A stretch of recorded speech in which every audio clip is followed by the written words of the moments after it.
E o meu veredito, Deus me perdoe, Fake Nery! Eita glórias! Hoje vamos reagir a um vídeo de um cara que é considerado o terror dos pastores. Posso dizer que ele é o pesadelo dos cristãos. Tô falando nada mais, nada menos do nosso mestre Edson Toshio. Pensa num cara que entende sobre Bíblia? Diz aí nos comentários para eu saber. Você conhece Edson Toshio? Eita glórias! Vamos ver que manto é esse aqui? Nesse vídeo aqui eu vou te provar que Deus não existe e nem é. E vou usar a lógica para você entender que todos os atributos, as características que dão a Deus, como ele pode tudo, ele sabe de tudo, ele está em todos os lugares, ele é imaterial, ele é atemporal, é não espacial, ele não muda, é imutável. Ele é transcendente. Todas estas coisas não suportam qualquer parte da lógica. Todas elas se contradizem, provando assim que é impossível que exista esse Deus que o ser humano criou. Que é considerado o terror dos pastores. É óbvio que existem várias outras formas de provar que Deus não existe, através da própria Bíblia, que eu mostro aqui, né? As incoerências, contradições, os diversos erros, provando que ela não é a palavra de Deus e tudo mais. E também, obviamente, através da própria vivência. Só você colocar em prática o que está escrito aí, ou que qualquer outra religião te diz para praticar, pratique. Você vai ver que não acontece. Pois é, não vai acontecer mesmo. Coloca debaixo de um escrutínio, debaixo de uma análise bem feita. Pode ter certeza, nenhum tipo de religião subsiste a esse tipo de critério bem feito. Ainda assim, se você quiser continuar com a sua fé, continue, seja feliz, entendeu? A única coisa que você não deve fazer é querer impor essa sua visão como se ela fosse verdade e condenando aqueles que ousam pensar de forma diferente e racional para viverem as suas vidas da maneira que eles acharem melhor. Mas religião é isso. Todas as religiões acham que estão certas e que as outras estão erradas. E ainda tem uns hipócritas que ainda falam que Deus é um só e cada um fica onde se sente melhor. Mas sabemos que na prática, um não suporta o outro, né? O que é mais engraçado é que tem gente que fala assim, Toshio, você não pode provar que Deus não existe. A ciência não prova que Deus não existe, nem que existe. Sabe por que a ciência não se preocupa em tentar provar a existência ou não existência de Deus? Exatamente, porque não tem nada para analisar a respeito de Deus. Simples desse jeito. Ainda assim, existem pessoas pesquisadoras que desejam analisar se determinados rituais como a oração, e eu vou te mostrar aqui isso, se elas realmente ajudam, se elas de alguma maneira fazem com que o pedido de alguma maneira tenha sido atendido por aquela entidade divina. E tem pesquisas mostrando exatamente que não, na verdade a situação só piora. E não precisa ter um método específico científico para tentar provar ou desprovar Deus. Eu já disse, basta você colocar em ação, você vai ver que não vai dar certo, mas através da lógica aqui eu provo também. Então vamos lá, vamos pegar algumas dessas características aí. Então, se Deus é onisciente, ele sabe de todas as coisas, logo ele também sabe o futuro, certo? Ok. Se Deus ele é onipotente, então ele pode todas as coisas, logo ele também pode mudar o futuro, certo? Se Deus ele é imutável, então ele não muda a sua própria natureza e o seu conhecimento, certo? Então aí já lascou tudo, já entrou numa contradição terrível. Toshio, eu não entendi. Pensa que se ele já sabe o futuro, esse futuro já está pré-determinado, já está definido. Ora bolas, você que é cristã e cristão, você sabe que se você acredita no Apocalipse ali, já está escrito tudo aquilo lá como se fosse aquele futuro. Não é. Lá é tudo baboseira. Mas você acredita que aquilo é uma verdade. Então já está tudo determinado. Não se muda aquilo, certo? Beleza. Veja bem o que eu falei. Ele já é onisciente, já sabe o que vai acontecer. Já é imutável, não tem como alterar aquilo. Eita glórias! Aí não tem como contradizer, né, papai? Só que, ao mesmo tempo, você diz que ele pode alterar aquilo, ele tem o poder de fazer estas coisas. Aí você vai falar, não, mas o futuro ele não pode mudar. Não, então ele já não é onipotente.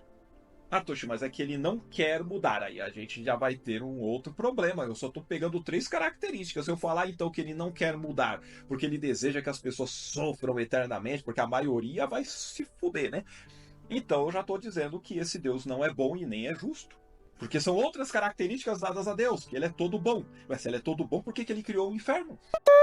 Eu gostei assim, amostradinho. Tá aí uma boa pergunta para você que é religioso. Se Deus é todo bom, por que ele criou o inferno? Agora não me venha com aquela desculpa mal contada sobre o livre-arbítrio não, tá ok? E que Deus fez o homem livre e deu o livre-arbítrio para que ele possa escolher que lado quer estar. Porque sabemos que isso é uma lavagem cerebral, criada por líderes religiosos para te manter na mentira e enganar. E essa técnica é conhecida como efeito papagaio. Ou seja, a sua mente só repete isso porque está programada para que sempre que alguém te fizer perguntas assim, você se defender sempre com este argumento sem sentido. Você não está sendo lógico quando pensa assim. Você só está repetindo o que foi programado para repetir. Agora, sem mais delongas, vamos continuar vendo o vídeo.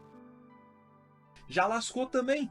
Olha só, se você tentar corrigir qualquer uma das características, você acaba entrando em contradição com quaisquer crenças que você tenha a respeito desse Deus. Já provei que não existe só aí, mas eu vou mais a fundo. Of the King, the Power the Revias.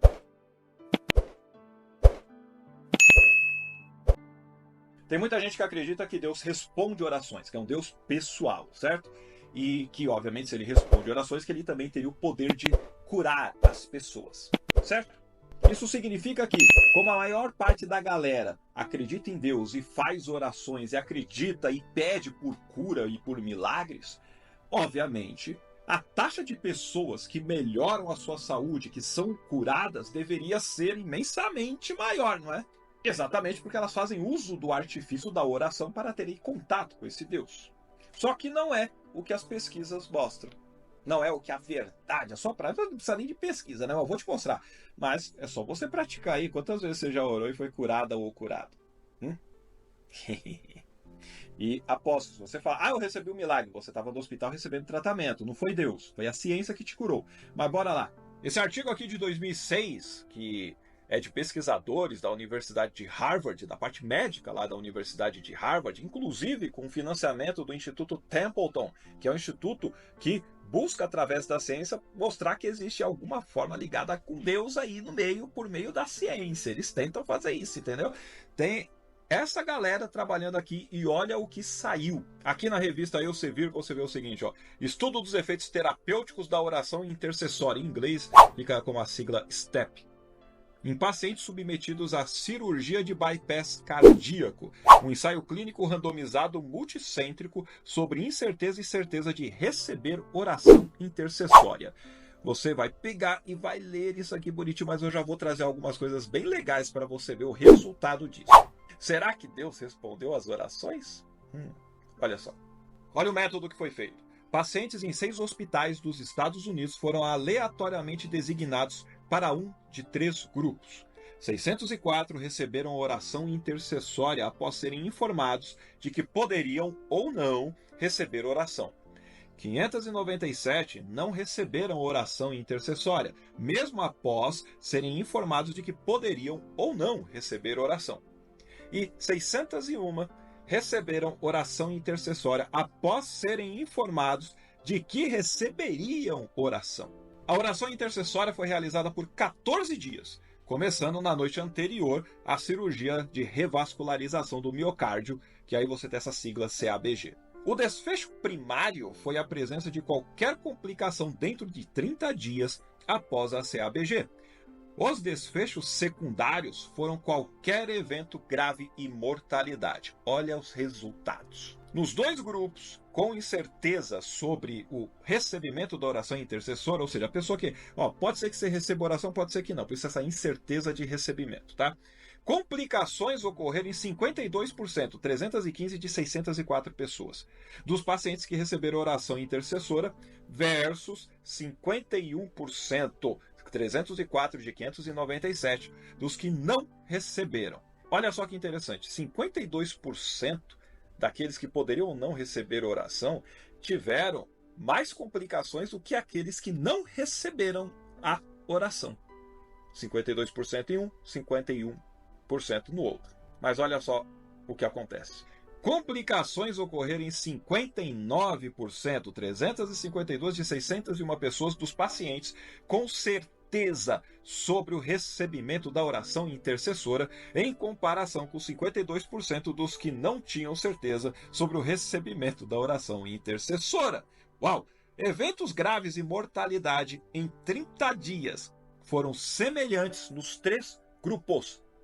Ainda teve evento grave e mortalidade nos 3 grupos e foi semelhante. A oração não conseguiu salvar a galera de forma melhor ou maior, não. Conclusões. A oração de intercessão em si não teve efeito na recuperação sem complicações da cirurgia de revascularização do miocárdio, mas a certeza de receber oração de intercessão foi associada a uma maior incidência de complicações. Ou seja, quem sabia que ia receber as orações teve mais complicações, 59%, do que aquelas que ficaram na dúvida. Pode ser que alguém ore por você, pode ser que não, que ficaram com 52%. E isso é uma diferença significativa. Inclusive, repito, tem pessoas que morreram ali nos 3 grupos e foi de maneira semelhante. Logo, é bem claro você concluir o seguinte: Deus ou ele não interfere, ou Deus não existe. A verdade é que Deus não existe. Nem é. Agora, se você fala, não, é que ele não quis interferir, é que as pessoas estavam em pecado. Ah, não sei o quê. Meu, para de falar bosta. Você nem conhece as pessoas. Você nem conhece esse seu Deus aí, caramba. A verdade é que não tem Deus nenhum. E quando você coloca em prática, que eu falei, coloca na prática, não vai acontecer. Toshio, mas por que aquelas que sabiam que iriam receber oração ficaram piores, cara? Tiveram mais complicações? Uma das justificativas, dos pensamentos que vem aqui para o estudo é que essas pessoas, ao saberem que estavam orando por elas, que com certeza as pessoas orarão por você, elas podem ter gerado algum estresse, ou seja, elas podem ter ficado ansiosas também, pensando que o caso delas era realmente grave, e aí elas acabaram tendo pioras por causa das reações bioquímicas advindas da ansiedade e do estresse. Ou seja, todas essas coisas aí são apenas fisiológicas, não existe nada sobrenatural aí, meu caro, minha cara. E vamos agora para o clássico. Esse é bem legal, porque por mais que a gente fale, parece que as pessoas não param para analisar. Mas bora lá.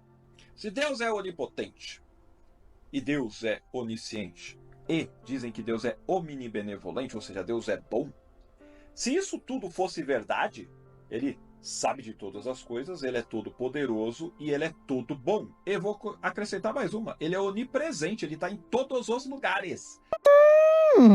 Eu gostei assim, amostradinho. Caramba! Isso significa que se tudo isso fosse verdade, o mal não existiria. Não teria, seria impossível existir o mal.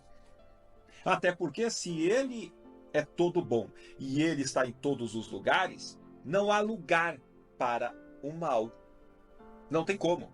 Não adianta a pessoa vir dizendo sobre livre-arbítrio. Não cabe, não dá, é impossível. Porque se ele está em todos os lugares, é impossível que alguém que é bom em todos os lugares só tem bondade. É impossível ter o mal.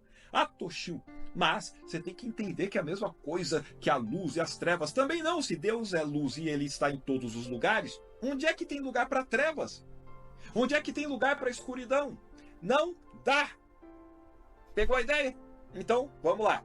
Se Deus sabe de todas as coisas, ele é todo poderoso, ele é todo bom e ele está em todos os lugares, é impossível que exista o mal. Porém, o mal existe. Isso é fato. Você não tem como negar isso. O mal existe. Logo, todas essas 4 afirmações são falsas. Simples desse jeito. Qualquer coisa que você tente fazer para procurar defender qualquer ponto de vista, você vai contradizer várias coisas ligadas à sua própria fé. Na boa, é impossível você sair disso. Admite, aceita que dói menos. Agora tem uma forma de você se livrar dela, vai. Mas não com as 4 condições. Você vai ter que negar alguma delas. Eu posso dizer que Deus não é bom. Então ele está em todos os lugares? ele tem todo o poder, ele sabe de todas as coisas, mas ele não é todo bom. Deus não é bom, cara. Entendeu? Porque quando a pessoa é boa, então se Deus ele é bom, ele deve fazer o bem, ele não vai permitir que o mal aconteça, entende? Mas, então você vai ter que tirar essa característica dele. Aí, beleza. Aí eu posso dizer que é um Deus que não presta, que tá nem aí com os outros, tem todo esse poder e tudo mais, e por ele tanto faz como tanto fez. Por isso aí pode ter tudo quanto é abuso com crianças, com mulheres, com animais, com os homens. Pode ter injustiça, porque ele não tá nem aí. Você quer mudar as características do seu Deus? Porque aí a gente pode pegar e falar, aí seria possível. Ainda assim existiria algum Deus? É óbvio que não, né? Caraca! Consegue me apresentar ele aí? Não.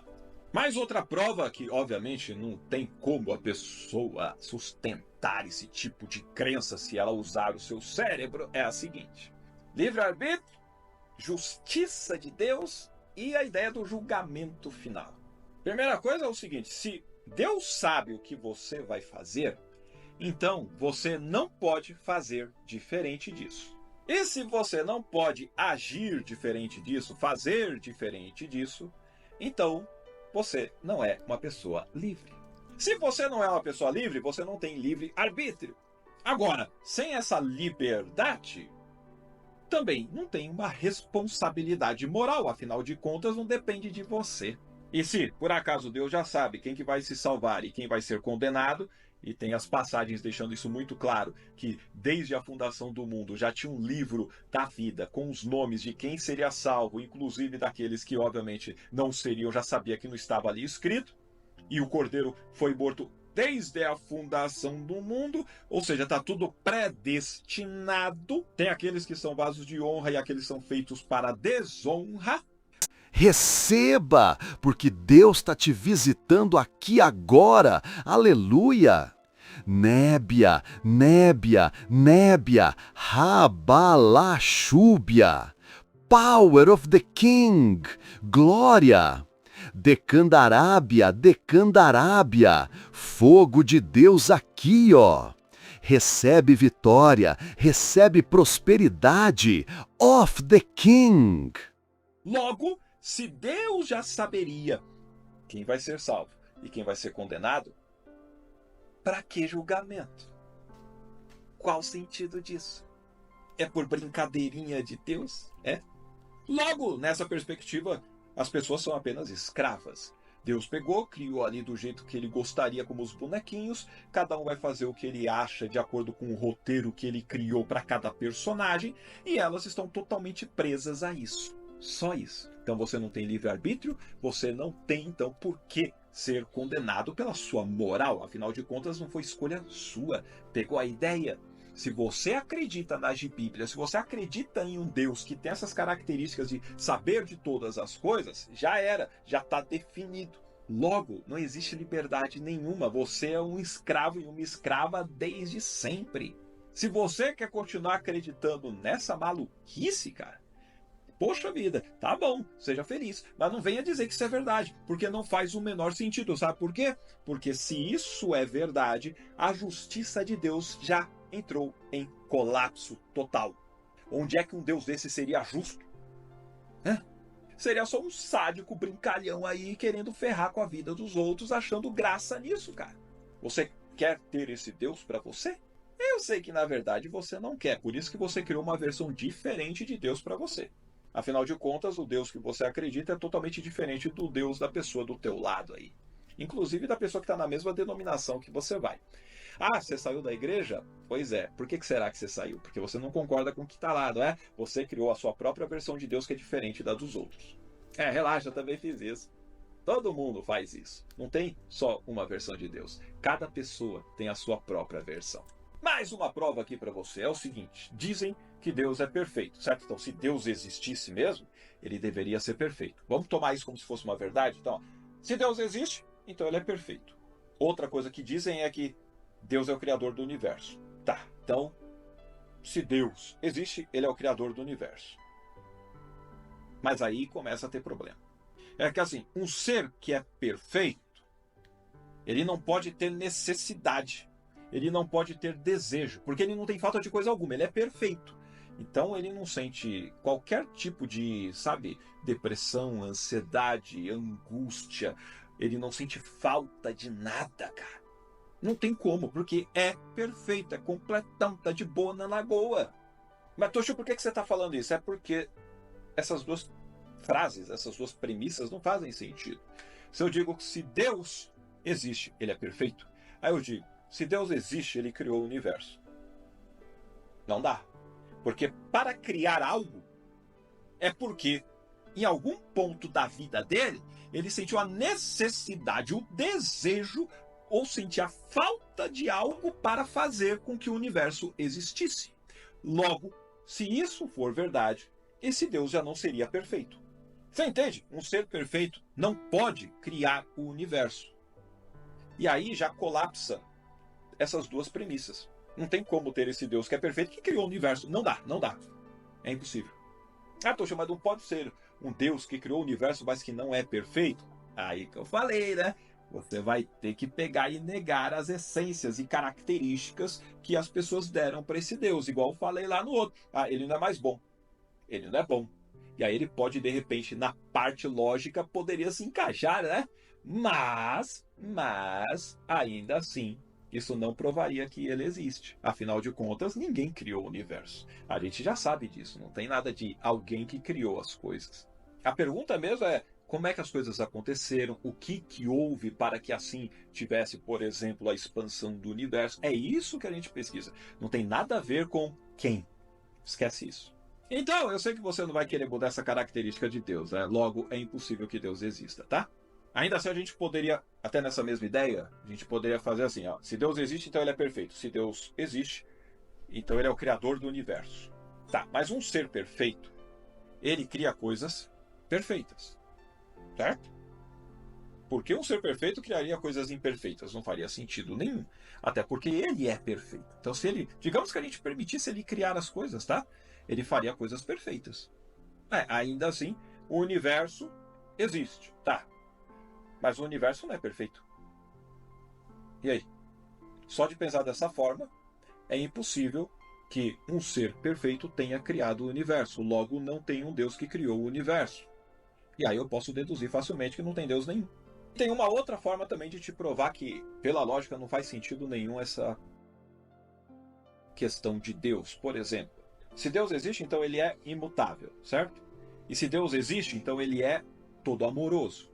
Um ser que é imutável, ele não pode ser afetado pelos eventos. Ele não muda, entende? Não muda o conhecimento dele, porque ele já sabe tudo, não muda nada. Ele não se surpreende com nada. Agora, para ser um ser todo amoroso, esse ser ele precisa ser afetado pelos eventos. Então, ou vai ser uma coisa ou vai ser outra. Porque é impossível que um ser que é imutável seja afetado pelos eventos. Logo, é impossível que um ser imutável seja todo amoroso. Você vai escolher qual? Of the king, the power derevias. Porque dentro dessas premissas é impossível que Deus exista. Uma vai anular a outra, pegou a ideia? E aí tem a galera que gosta de falar assim, ó, Deus é transcendente, ele está além da nossa compreensão. Não tem como você compreender a mente de Deus. Já aí a própria pessoa, né, ela já se contradiz. Se não tem como compreender coisas básicas que a gente pergunta, isso aí não tem como compreender, coisa básica, como é que esta pessoa então sabe qual é a vontade desse Deus? Qual é o nome dele? Que foi ele que fez tais coisas? Como é que ele sabe? Como é que ele sabe? Porque tá na Bíblia. Pô, você usa realmente a Bíblia, cara? Você nunca leu essa porcaria? Um livro sanguinário, podre, e aí você vai falar que esse daí é o que revela a vontade de Deus? E aí quando a gente pega você na própria Bíblia, você vai cair tudo quanto é contradição. E aí você vai falar, não, mas não dá para entender isso daí porque Deus está além, né? Parou, para, fica feio. Isso mostra que você não está usando o seu cérebro direito. Mas vamos lá, quando o pessoal gosta de falar sobre isso, que Deus está além de nós, eles gostam de dizer também que Deus é transcendente e que Deus está fora do espaço-tempo. Só que uma outra característica de Deus é que ele é onipresente. Como é que eu posso falar que um Deus é transcendente, se é transcendente, ele está fora do universo. Ele não estaria aqui. E se ele é transcendente, não daria para que ele interagisse com o universo, com o planeta Terra, com você, com a natureza, com nada, porque aí estaria dentro do espaço-tempo. Mas se Deus está fora, não daria para ele interagir. Ou ele vai estar num lugar, ou ele estaria em outro. Só que aí você fala, Deus é onipresente. Então, peraí, se ele é onipresente, tanto faria se ele fosse transcendente fora do espaço-tempo. Então ele estaria presente, logo eu não teria qualquer tipo de desculpa para falar, não, é que ele, sabe, está totalmente distante de nós, não tem como nós termos este contato. Porra, mas decide, porque essas coisas são mutuamente exclusivas. Ou é transcendente, ou é onipresente. Você vai escolher qual. Nenhuma delas vai provar que Deus existe, ao contrário, só vai te ferrar. Mas você escolheria qual? E caso você ainda não tenha entendido, é que assim, para ser um ser transcendente, ele não pode estar em nenhum lugar do espaço-tempo. Só que para ser onipresente, ele tem que estar em todos os lugares do espaço-tempo. Por isso que uma coisa não casa com a outra. Por isso que eu falei que são mutuamente exclusivas, entende? Ou é uma coisa ou é outra. Logo, se você pegar essas características também, é impossível que exista esse Deus. Outra questão que até você pode pegar de Jesus dizendo que Deus é espírito, importa que seus adoradores o adorem em espírito e em verdade. Então você vai falar que se Deus existe, então ele não é físico. Tá, mas dizem que se Deus existe, então ele é um ser pessoal.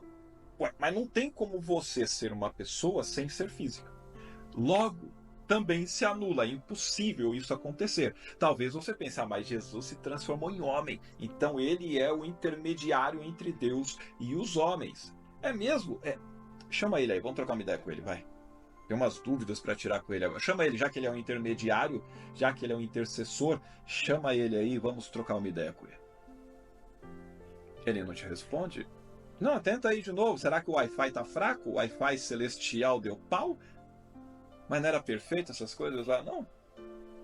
Precisa de satélite, alguma coisa? Viu? Não existe Jesus nenhum. E tem uma bem legal aqui, uma prova da hora para mostrar que Deus não existe, não tem como. Porque assim, se ele existisse dentro das características que a galera gosta de trazer para um Deus, ele não seria livre. Ele seria escravo de si mesmo. Porque pensa comigo, se Deus existe, então ele é onisciente, certo? E se Deus existe, então ele é livre. Vamos dizer, ele é livre. Eu falei isso daí agora que ele é um escravo, você deve ter achado, nossa, isso é um absurdo. Então, beleza, então se Deus existe, ele é livre. Porém, se ele sabe de todas as coisas, por ser onisciente, isso significa que ele sabe as ações futuras dele. E a gente pode acrescentar a imutabilidade aí, que ele não pode mudar. Aí, isso significa que ele já sabe o que ele vai fazer. E ele não pode mudar isso. Eita, já foi a onipotência pro brejo de novo. Porque, basicamente, então, se ele já sabe o que vai acontecer, ele deve fazer aquilo. Ele não pode não fazer aquilo. E aquilo que ele não faria, ele não pode pegar e fazer. Não tem como, porque já está determinado. Então, se você for analisar, Deus está preso nele mesmo. Ele não consegue fazer o que ele não queria. Entende? Antes eu não ia fazer, mas agora eu quero. Não dá, porque já está dito o que você vai fazer. Ele já sabe o que ele fará. Ele não consegue se livrar disso. Uau! E o contrário também é verdadeiro. Por quê? O contrário é verdadeiro. Porque aquilo que ele não faria, não pode mudar de ideia, eu vou fazer. Aquilo que eu faria, eu não posso mudar de ideia e falar, não vou fazer mais. Não tem como. Ah, Toshio, mas na Bíblia Deus fala umas coisas, depois ele muda de ideia. Ahá! Você está pegando as contradições bíblicas. Parabéns, parabéns, você está começando a avançar. Caminhando aí, pelo menos para o agnosticismo, quiçá para a liberdade do ateísmo. Então fica claro aqui, não tem como um Deus ser onisciente e livre ao mesmo tempo. Não tem como, não tem como. Ou seja, Deus não existe. Nem é. E ainda tem a questão, né, do pessoal falar sobre o julgamento, sobre a justiça. Eu já falei sobre isso, detonei essa bagaça, né? Mas é uma coisa que o pessoal fala, Deus é bom, mas ele fala, não, Deus é justo. Ainda mais quando o pessoal vê algumas pessoas que discordam delas morrendo ou sofrendo, fala, tá vendo? Deus é justo. Deus acabou com a raça dele. Ela acha que isso é justiça. Matar alguém é justiça, né? Beleza. Então, vamos lá. Dependendo da pessoa, pode ser interessante fazer isso mesmo, não duvido. Mas, porque tem gente que não presta. Inclusive aqueles que gostam de fazer o mal com os outros por causa da fé. Esses têm que ser extintos, né? Concorda comigo? Então vamos lá. Vamos falar o seguinte. Se Deus existe e é um juiz, por exemplo, que ele vai julgar vivos e mortos, como dizem, né? Então se Deus existe, então ele é um juiz justo. Tá. Se Deus existe, ele é um juiz misericordioso. Certo? E o pessoal gosta de colocar não só todo-poderoso ou onipresente, né, essas coisas todas. Então eu poderia falar que ele é todo bom, então ele é todo justo e ele é todo misericordioso? Poderia, mas que seja. Então se Deus existe, ele é um juiz justo. Se Deus existe, ele é um juiz misericordioso. Só que alguém que é justo, ele precisa, obviamente, julgar de acordo com o rigor necessário para cada pessoa. Só que se esse juiz é misericordioso, ele não vai julgar com o rigor necessário para cada pessoa. Afinal de contas, ele tem misericórdia.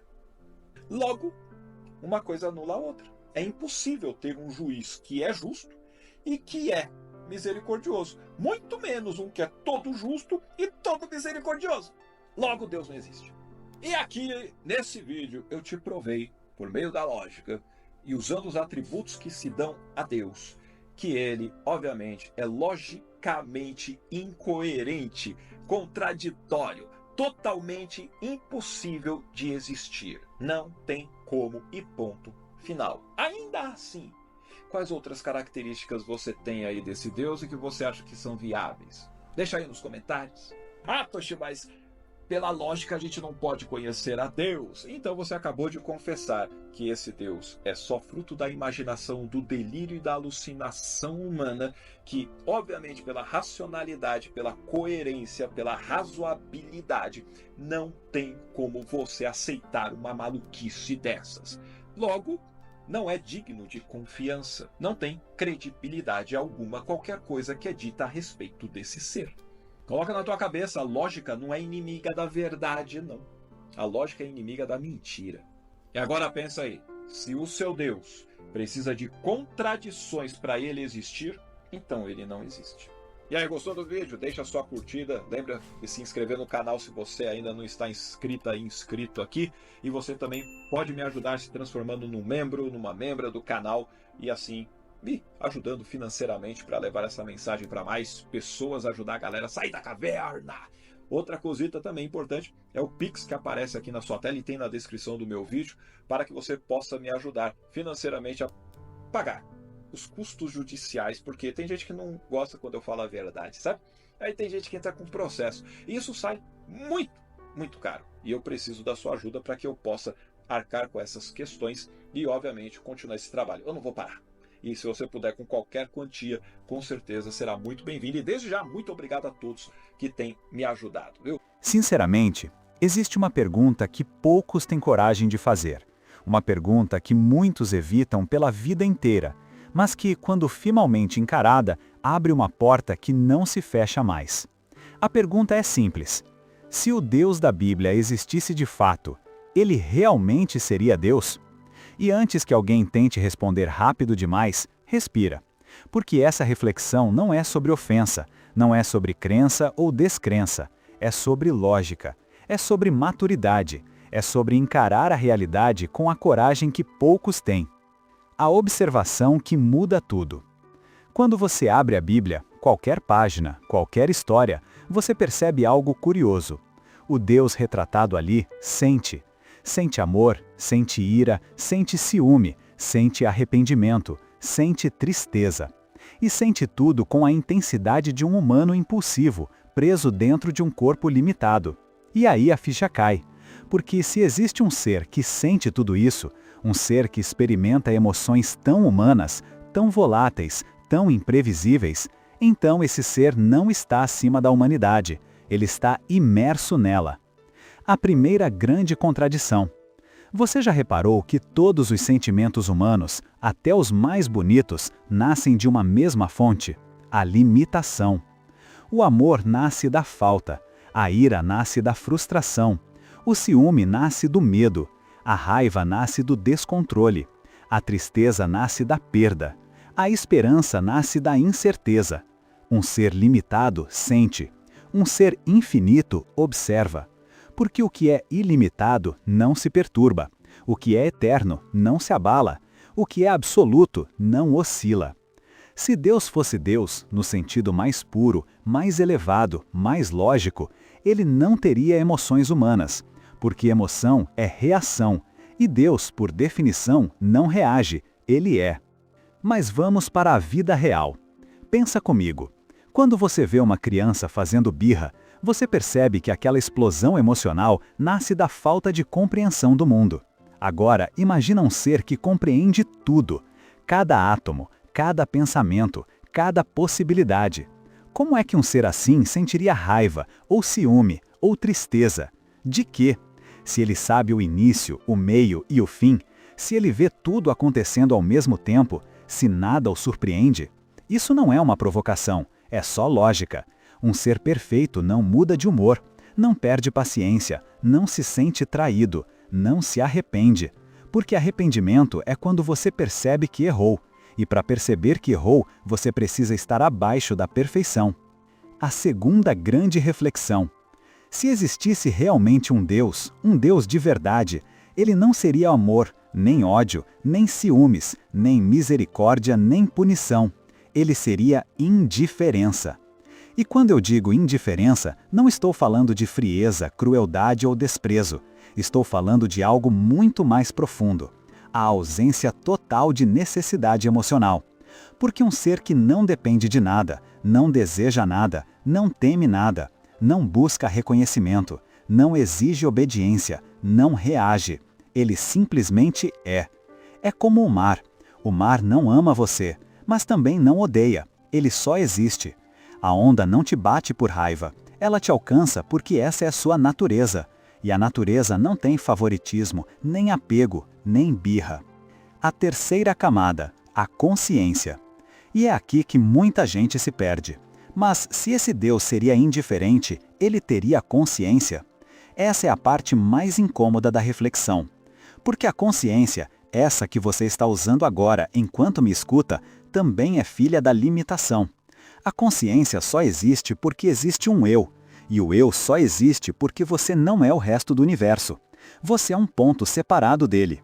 A consciência surge do corte, da fronteira, da diferença. Mas se Deus é tudo, se Deus está em tudo, se Deus permeia tudo, então não existe separação, não existe fronteira, não existe identidade. Logo, não existe consciência. A consciência é uma lanterna em um quarto escuro. Deus seria o sol iluminando tudo ao mesmo tempo. E o sol não percebe que está brilhando, ele apenas brilha. A conclusão que quase ninguém tem coragem de dizer. Se existisse um Deus absoluto, total, infinito, perfeito, onisciente, onipresente, ele não teria emoções humanas, não teria necessidades humanas, não teria consciência humana. Ele seria indiferença. Não por maldade, mas por transcendência.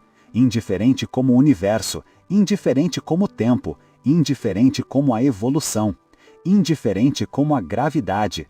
E talvez, apenas talvez, é justamente essa indiferença que permite que tudo exista.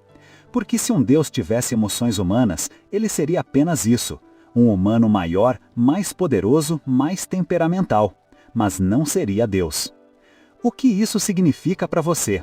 Significa que a responsabilidade volta para suas mãos. Não existe alguém guiando você por favoritismo. Não existe alguém punindo por frustração. Não existe alguém cuidando por emoção. Existe você. E existe a realidade. E a partir desse ponto, ou você se encolhe diante dessa verdade, ou você cresce com ela. Porque a vida adulta, a vida verdadeira, começa quando você descobre que ninguém está vindo te salvar. E que talvez a maior liberdade do mundo seja essa: não precisar da aprovação de um Deus que pensa como um humano. Aí não tem como contradizer, né, papai? E o meu veredito, Deus me perdoe. Fake Nery!